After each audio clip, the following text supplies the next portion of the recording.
Good morning, Drapht. Welcome to 103.7 3WAY-FM. Hello, my friend. Thanks so much for having me on. My pleasure, mate. Thanks so much for joining us. I hope he didn't get you out of bed too early, mate.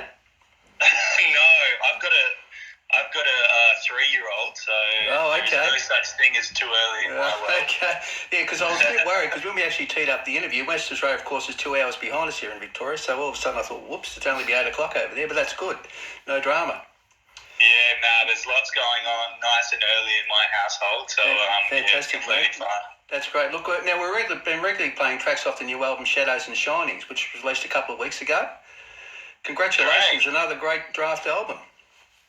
Thanks so much. Yeah, it's amazing to be able to just have something else that I've been working on for such a period of time out and digestible and hopefully be able to play a bunch of shows off the back of. Yeah, that's fantastic. Look, the great albums just keep coming, mate. It's number 7. I know.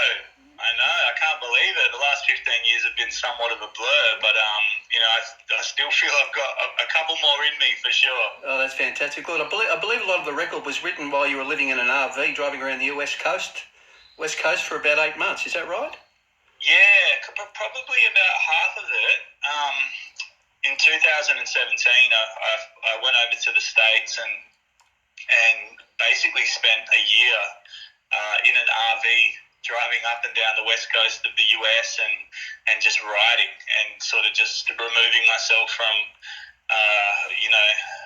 everything back home and any distractions, and basically just put my head down and wrote 30 odd songs along the coast of the west coast of America, and it was amazing, and obviously it's so foreign to the time that we're living in now, so I'm glad I did it when I did. Yeah, so look, what was it about that period that inspired so much of the album then? It was, you sort of touched on it, but 30 songs, geez, that's a lot. That's prolific. Well, over the space of, maybe, close to a year, I don't think it's that prolific. Oh, okay. Not the Drapht, anyway. Yeah. For us mere mortals, it's prolific. Oh, yeah, it was a great time, and it was off the back of the album before, Seven Mirrors, and I just needed, I came out of a relationship, just needed some space, and felt like, I don't know, it was a bit stagnant here in Perth, and I just needed a sort of change of pace. So I basically, in the space of 2 weeks, packed up all my stuff and went over to LA, and then sort of just started to regroup as soon as I hit the ground, and with the intention just to finish another record and put my head down and remain focused and get as much material out as possible. Right, well, you certainly achieved that. Look, I read somewhere that you regard the record as your strongest body of work so far, and that you can also consider it a bit of a reset, and I know you sort of touched on it just then. Can you sort of pinpoint anything in particular about the album which maybe sets it apart from some of your previous work? Yeah, I think, regardless of how the subject matter kind of sounds, I kind of feel like I was my strongest mentally in this with this body of work, and just I've sort of taken it back, focusing on working with the people that I really wanted to work with, and not people that are just like I've met through the industry. Right. So much, so I've gone back to working with a lot of friends that I've sort of had around me for the last 20 years and just focusing on the people that truly do matter to me and working with people that I feel like I bounce off energetically and have my best intentions at heart as well. So I think, within this industry, it's so easy to get thrown in and then thrown back out if you don't have a clear mind of where you want to go and who you want to work with. So I guess this time around I really wanted to focus on just the people that mattered. Right, yeah, look, that's fantastic. And look, the 4th single from the album, Hypocrite, is one of the songs we play regularly here. Absolutely love it. Can you tell us a little bit about that one? And look, you collaborate with your great mate Ali Green Eyes on the song, so you sort of touched on that with your friends. So I know you and Ali have been friends a long time. Yeah. So Morgs and I, that's Eli's real name. He sort of came over to the States and spent a bit of time in the RV as well for just under a month, and we sort of collaborated a bunch on this record. But he also plays in my band, and we've just been really tight friends for the last 8 years as well. But that song in particular, That was around just a real bad hangover. And I felt very sorry for myself. Right. And a lot of my stuff is kind of, it's therapy first and foremost. So it's, if I'm going through anything within that moment, I just put pen to paper and sort of release it into the ether and then just move on. It's always been like a tool for me just to be able to let go of anything that I was going through in that particular moment. So this is one of those situations. Felt very sorry for myself and had to put it all on paper and then release it. But it's also around I've always sort of wanted to turn a negative into a positive in regards to my subject matter as well. So it might be a little bit dark in terms of the topic that I speak about, but it's got a real nice uplifting vibe to it in the same breath. It certainly has. Look, I love the film clip, and I love the part Hypocrite's Anonymous. I think that's fantastic, mate. Great stuff. We all have a little bit of hypocrite within us, don't we? Hypocrite's Anonymous. Fantastic. Look, another song I'm particularly interested in is Better Alone. Look, it comes across as quite a personal song. Some really strong Drapht, if you don't mind me saying, introspection. Can you tell us a little bit about that one? Very interesting. Yeah. Again, I think it goes back to how introspective my writing process is, and first and foremost, when I sort of feel like I want to write a new song, it's usually trying to navigate what I'm going through in that particular moment. So this is one of those situations where I came out of that relationship and I needed to find something to help me, get over this hurdle and move past how I was feeling within that particular moment. So I always get asked, like, do you think that you share too much in your music, and are you too vulnerable? And I never really think about it until it's out and people are starting to digest what I'm saying, and then I get questions like this. I'm like, oh shit! Like, now I have to answer these questions. But I love it. No, we love it too. So look, it's fantastic. Good. One of the things that really interested me about it was, like I said, it's sort of just quite a personal song, and your stuff is often very personal, isn't it? And it sort of really sort of pushes that personal sort of theme, doesn't it? It's fantastic. Well, yeah.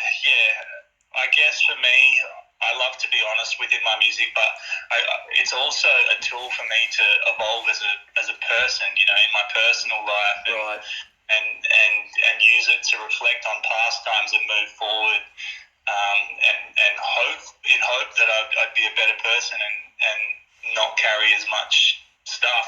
So I don't know. We'll see, but like I said in the beginning of the interview, I still got plenty of stuff to write about. And so therapeutics, a word I heard you mention once before too, but regarding some of your stuff. Therapeutics, that's a fantastic word. Yeah, thanks. Yeah, it's therapy first and foremost for me, for sure. Great stuff. Look, we mentioned before, Ali Green Eyes plays a role in Hypocrite, and I know you sort of talked about it quite extensively before. The other people on the album, I know that with track 3, Oliver Twist, great song, that's a collab with Pressure from Hilltop Hoods. Now, you and Pressure go back a long, long way. We do.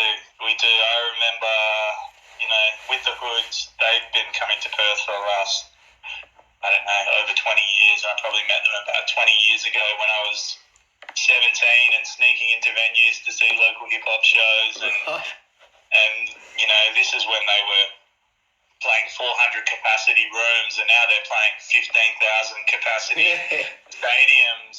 So a lot's changed over that time.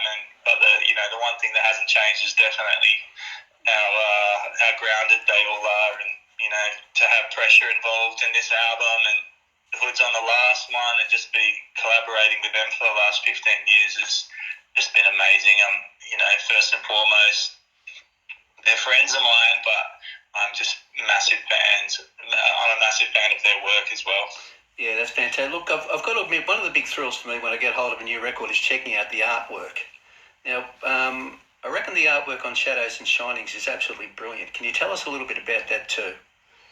Yeah, that's a local Victorian guy, actually, by the name of Travis Price. Yeah. Right. he worked on this one, and we sort of had the idea around shadows and shinings, just touching on the light and dark within the process and within the subject matter itself. And on the front cover is an illustration of my childhood home, the home I spent most of my time in for a good whack of a period through probably, I don't know, maybe 5 to 12. Right. So, yeah, he sort of depicted my childhood home, me standing out the front, and on the back is my daughter and my dog, and yeah, just the light and dark within my life. So. Yeah, look, it's stunning. It's fantastic. With so you can sit down, listen to the great music, and also just enjoy the cover too, mate. The credits and the artwork, everything, fantastic stuff. Look, it's never ceased to amaze me when I read the lyrics of your stuff, how many there are. You know, like you just, you know, look, I know it goes with the territory hip hop, but gee, it's absolutely sensational. You open up and there's just word after word. It's incredible.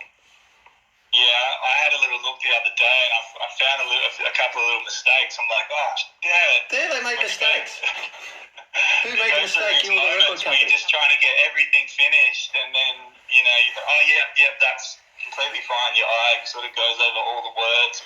And like you said, there's so many to be able to proofread, and I wrote them myself, so I thought, of course they're going to be right. And then, yeah, there's always a few little slip-ups in there. Incredible, mate. Look, I won't ask you what they are. You have to find them. But anyway, look, I know you're about to embark on an extensive tour of WA. You just played Perth recently? I did, yeah. What was that like? It was awesome. You know, we played Perth the night that the album came out, so that was, it was amazing to be able to celebrate the release of the record and play a show at home, and, you know, just play a show in general when no one really else in the country is doing too much. Exactly, yeah.